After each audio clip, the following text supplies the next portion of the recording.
Good morning, tree lovers. I'm Joel Mizell with the Tree Planters at treeplanters.com. We are in a community in the edge of Orlando called Champions Gate. There are Washingtonia palms at almost every yard in this community. This is a message about the negatives around Washingtonia palms. Number one, this tree gets 80 to 100 feet tall, and that's entirely too tall a palm tree to have planted right beside your house.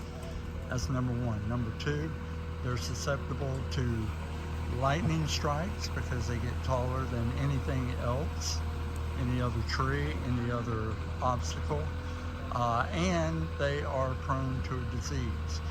Big negatives surrounding this tree. So in this case, we are removing a dead tree and a live tree because the homeowner realizes he does not want them. And I believe we're probably going to be doing a lot of palm tree removals in this neighborhood.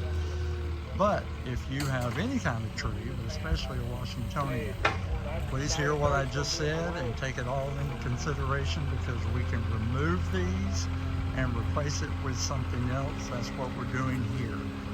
And we will do a great job. We're very experienced at this. We've done it thousands of times. I'm Joel Mizell with the Tree Planters at treeplanters.com. Have a great day.